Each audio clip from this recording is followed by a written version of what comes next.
All right, let's jump right in. If you've ever been a leader, you've heard it a million times. Take care of your people. It sounds so simple, right? But what does it actually mean? It's probably one of the most well-intentioned, but also one of the most frustratingly vague pieces of advice out there. So today, we're going to make it real. We're going to make it practical.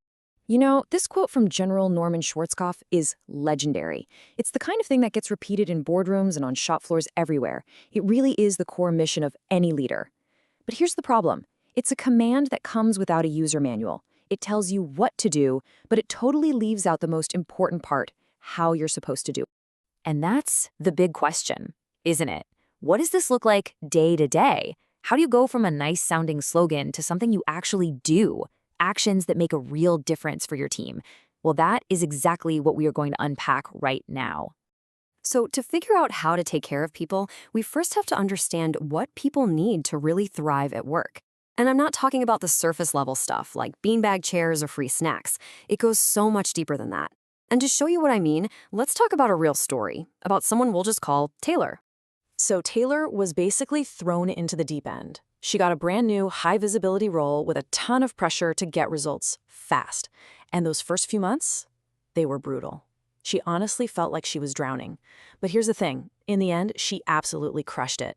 And when she looked back on why she succeeded, she realized it wasn't just her. The deciding factor was her manager. I mean, listen to what her manager said here. This is so powerful. He didn't just offer up a budget. He gave her something way more valuable. He gave her a vote of confidence, and he gave her a promise of genuine support. He was in the trenches with her, giving feedback, brainstorming. He had her back. His actions, that was the real resource. Just take a second and think about it. The best boss you've ever worked for. What did they do? What did they say that made such a difference? I'm willing to bet that your experience, just like Taylor's, wasn't some happy accident. It was positive because that leader, whether they knew it or not, was meeting some very specific, very human needs. You see, what Taylor's manager did wasn't some kind of leadership magic. It was actually a perfect, real-world example of a powerful idea. Research shows that all of us have 3 universal psychological needs, and when these needs are met at work, that's when we feel truly motivated and engaged. Okay, first up is belonging. This is our fundamental need to feel accepted, to be part of the tribe. It's not just about getting an invite to the meeting. It's about feeling like you're an essential part of the team, that your voice actually matters. Taylor's manager created this by making her feel welcome and setting that inclusive tone. Next, we have agency. This is all about ownership and trust. It's that feeling that you're not just a cog in a machine, blindly following orders. It's the feeling that you are a trusted professional with the freedom to use your own judgment to get things done. Taylor felt this 100% when her manager told her, the how is up to you. And finally, there's efficacy. This is really about your belief in your own ability to get the job done. It's that quiet confidence that you can handle challenges and succeed. It's not about being perfect, but about knowing you've got what it takes. Taylor's manager built her efficacy simply by showing he believed in her, which helped her start believing in herself. Okay, so now we know the what, belonging, agency, and efficacy. But that still leaves us with the big question of how. How do you actually do this? Well, let's look at a really practical framework that will help you see all of your daily interactions in a totally new light. The key is this idea called Lens X. Just think of it like putting on a new pair of glasses to see your people. One lens is those 3 universal needs we just talked about. The other lens represents the unique personal stories and experiences that every single person brings to work with them. A great leader learns how to look through both of those lenses at the same time. So, how do you actually use this new lens? The answer is kind of stunningly simple. You do it through micro-exchanges. These are the small, everyday moments, a quick question in the hallway, a comment in a meeting, a brief email.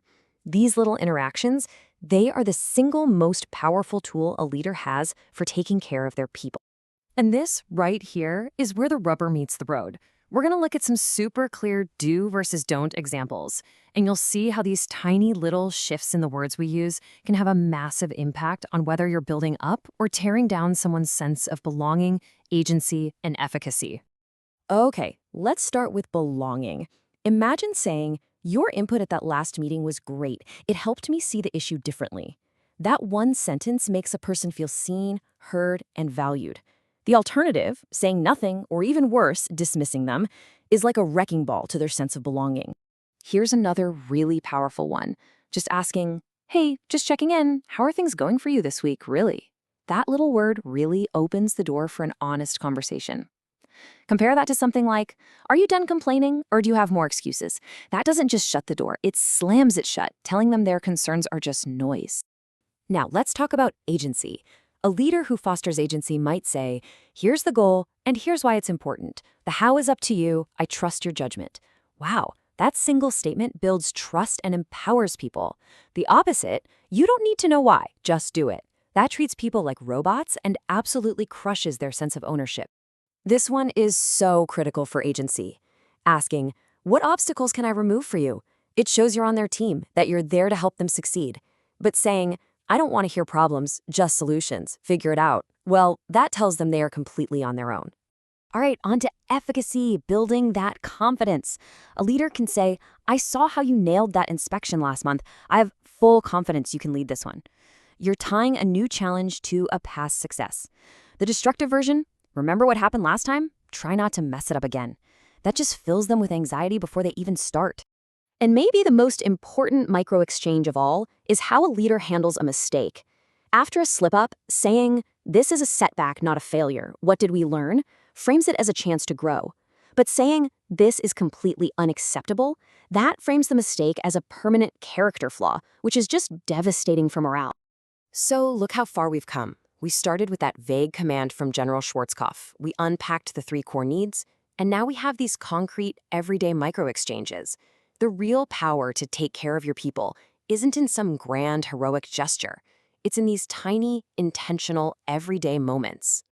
And let's be real, nobody gets this right 100% of the time. You're gonna have days where you say the wrong thing. The goal isn't to be a perfect leader. The goal is to be an intentional one. It's about choosing, in as many of these small moments as you can, to use the words that build people up instead of tear them down. So just remember this. Every single conversation, every email, every piece of feedback you give, it's an opportunity. These aren't just chats. They are chances to foster well-being, to boost performance, and to genuinely take care of your people. Your job is just to see those opportunities and make every one of them count. So I'll leave you with this final thought. Think of these 3 needs, belonging, agency, and efficacy, as a garden that you, as the leader, are responsible for tending for each person on your team. So the question is, in your very next conversation today, what's one small thing you can say or do to tend that garden? What micro-exchange will you choose to make?